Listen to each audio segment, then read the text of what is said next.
Washington News and Talk. Pendengar, kami akan mengajak Anda langsung ke Washington DC untuk mengetahui bagaimana kondisi pasca pelantikan Presiden Amerika Serikat ke-46 yang baru saja digelar, di mana Wakil Presiden Kamala Harris dan keluarga baru saja masuki White House, sementara Joe Biden akan segera menaikkan beberapa keputusan eksekutif untuk mencabut kebijakan Trump yang kontroversial. Kami telah bersama dengan wartawan Voice of America, Eva Masrieva. Live report. Eva, bagaimana kondisi terkini di Washington? Iya, saat sekarang ini saya berada di seberangnya Gedung Putih. Itu Anda bisa lihat ya, di bawah itu kami berada di sebuah studio, di mana di bawahnya Anda bisa lihat ada gedung Putih ya, dan di belakangnya lagi adalah Monumen Nasional Monas. Dan baru saja tadi Ibu Wakil Presiden Kamala Harris juga suaminya Dov Emhoff memasuki Gedung Putih. Dan ini saja, begitu Anda live ini juga Presiden Joe Biden dikabarkan juga sudah memasuki Gedung Putih dan dia akan bersiap menandatangani beberapa keputusan penting, keputusan eksekutif yang beberapa diantaranya adalah untuk mencabut kebijakan-kebijakan Presiden Trump yang kontroversial. Nah, yang ingin juga saya garis bawahi barangkali adalah soal pidato Biden tadi ya. Bagaimana berulang kali Biden tadi menyampaikan bahwa dia berharap warga bisa bersatu. Dia menyebut kata unity itu ada lebih dari 10 kali begitu. Dan minta agar kita mulai dengan sebuah lembaran baru. Let's start with a new fresh start begitu. Kita lupakan perpecahan yang kemarin ada dan mari mulai bersatu lagi karena beliau juga memberi catatan saat sekarang ini Amerika menghadapi tantangan yang belum pernah terjadi sebelumnya. Ada pandemi yang luar biasa parah, ada 400.000 orang yang sudah meninggal dunia karena COVID-19. Juga ada perbedaan atau perpecahan yang tajam akibat pemilu presiden yang sengit pada bulan November lalu. Dan jangan dilupakan juga kita punya banyak sekali pekerjaan rumah yang ditinggalkan ya semasa peninggalan Presiden Trump. Itu saja membuat tanpa persatuan menurut Biden tidak akan pernah ada perdamaian. Karena itu dia ngajak semua orang untuk bersatu. Dia berjanji akan menjadi presiden untuk semua dan bekerja sama kerasnya baik untuk mereka yang mendukung maupun tidak mendukung dia sebagai presiden. Ya. Iya, tadi kami juga memantau langsung bagaimana proses inaugurasi dari Joe Biden juga Kamala Harris, tampaknya berjalan mulus dan tidak ada kendala di sana, Eva ya? Iya, sama sekali tidak ada kendala. Memang ada 1-2 insiden di mana ada orang ditangkap ya karena membawa senjata api. Tapi itu hal yang biasa karena tidak sampai menimbulkan kerusuhan atau kekerasan begitu di sana. Ya. Iya, dan tampak juga dari pasukan Garda Nasional tampak berjaga-jaga dan cukup ramai tadi ya. Kalau misalnya dilihat, walaupun ramai, tampaknya juga masih diberlakukan jaga jarak dengan sangat baik di sana ya? Iya, betul. Karena memang salah satu target kita harus bisa jaga jarak semaksimal mungkin ya pembatasan sosial.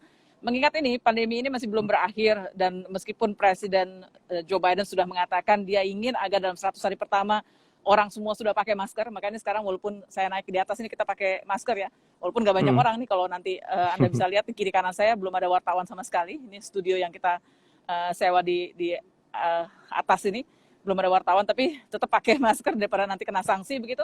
Dan juga dia menargetkan harus bisa memvaksinasi 100 juta orang dalam 100 hari pertama, atau berarti satu hari itu bisa 1 juta orang yang harus divaksin. Dan dia juga menargetkan akan memberikan BLT atau bantuan langsung tunai untuk segera menggerakkan perekonomian untuk warga yang membutuhkan dan juga UKM ya yang ada di seluruh Amerika ini. Ya. Iya, untuk Anda pendengar mungkin yang saat ini tengah memantau Instagram, Anda bisa melihat ya bagaimana kondisi di Washington itu pas di belakang ini ya, yang depan dari Capitol itu ya, depan dari Capitol ya? Iya, jadi ini adalah Gedung Putih. Ini Gedung Putih dan di belakangnya itu adalah Monumen Nasional ya, monumen kayak kita di Indonesia Monasnya kita begitu.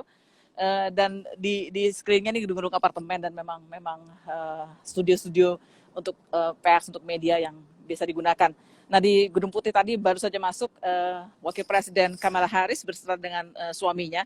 Ini saya belum menemukan terminologi dalam KBBI ini, Kamus Besar Bahasa Indonesia ini second gentleman tuh apa ya? Jadi nggak bisa disebut kalau istrinya presiden kan ibu negara. Nah, kalau suaminya wapres ini apa? Ini belum ketemu gitu. Jadi mohon maaf nih saya nggak bisa menggunakan kata lain selain second gentleman. atau suami wapres, kan nggak mungkin disebut bapak negara kan, soalnya bukan bukan ibunya bukan presiden, jadi nggak mungkin bapak negara. Belum ketemu, maaf. Ya, dan Bapak wakil negara mungkin. bapak wakil negara. Dan tadi Iya. juga ada Presiden Obama ikut mengiringi masuk bersama dengan Michelle Obama. Memang presiden yang lainnya tidak, mantan presiden yang lain maksud saya tidak, mereka hanya menghadiri acara pelantikan dan kemudian pulang. Tapi kita juga belum mendapatkan informasi ini keputusan eksekutif apa yang akan segera diambil oleh atau ditandatangani ya oleh Joe Biden begitu sampai saat ini. Ya. Iya, jika kami lihat tadi ada juga hadir Mike Pence ya, turut hadir dalam inaugurasi ya, Eva ya. Betul, ini paling tidak bisa mengobati sedikit kekecewaan banyak orang ya, karena Presiden Trump sama sekali tidak menolak hadir ya. Dan Trump tadi pergi meninggalkan Washington DC itu sekitar jam 8:15, kira-kira 3 jam sebelum acara pelantikan, menuju ke Andrews begitu, dan dia langsung kembali ke Florida. Tapi sama sekali tidak meninggalkan apa-apa. Memang ada konferensi pers yang disampaikan sedikit begitu, tapi isinya juga tidak terlalu memberi banyak perubahan dari apa yang sudah disampaikan pada malam sebelumnya ya.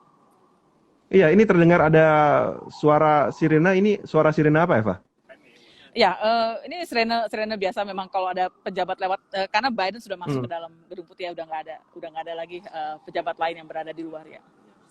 Iya, dalam pidatonya usai dilantik, Biden juga tadi sempat menyampaikan bahwa kita seluruhnya harus mengesampingkan politik dan bersama-sama melawan pandemi COVID-19, karena memang tadi juga sempat melakukan ini ya, mengheningkan cita sejenak untuk para korban dari pandemi COVID-19, karena di Amerika Serikat juga lebih dari 400.000 ya di sana ya, untuk korban jiwa dari pandemi COVID-19.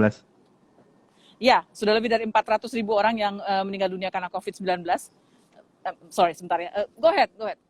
Ya, dan sementara yang luka, maksud saya yang terjangkit itu sudah lebih dari 8 juta orang. Ini maaf, ada beberapa teman media yang juga ingin ikut live di posisi yang sama, jadi harus bergantian kita geser-geseran.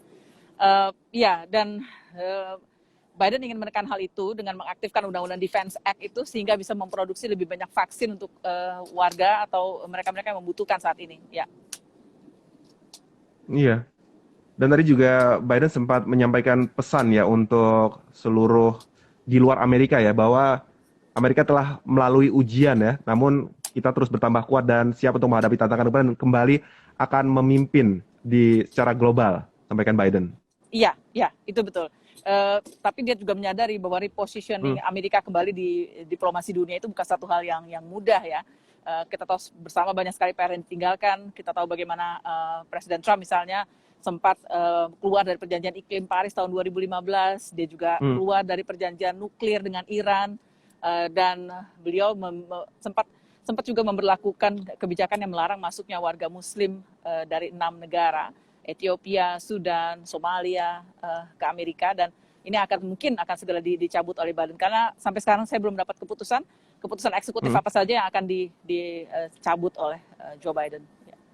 Selain menaikkan beberapa keputusan eksekutif ini, apalagi agenda yang akan berjalan, Eva? Selepas dari ini sebetulnya ada inaugural ball harusnya ya, ada semacam pesta dansanya presiden pertama kali. Tapi sampai sekarang kita belum dapat kabar apakah itu jadi berlaksana atau enggak, karena sebelumnya dinyatakan ini semua dibatalkan kan karena COVID-19, jadi berlangsung secara virtual. Juga pesta rakyat yang harusnya diramaikan oleh Justin Timberlake dan lain-lain itu semua juga sudah dibatalkan. Ya. Jadi sebelumnya ada agenda beberapa artis lain selain tadi ada beberapa seperti Lady Gaga dan Jennifer Lopez ya? Betul. Dia membawakan lagu kebangsaan dan ada 2 penyanyi lain, Jennifer Lopez dan Garth Brooks, yang juga membawakan lagu-lagu lainnya ya. Saya nggak hafal tadi lagunya Garth Brooks apa, tapi yang pasti yang membacakan puisi juga cukup membuat orang terharu biru gitu melihat pembacaan puisi yang disampaikan tadi ya. Baik, ya. Eva, kami akan tunggu lanjutan kembali mengenai update di Washington DC. Terima kasih sebelumnya. Baik. Terima kasih.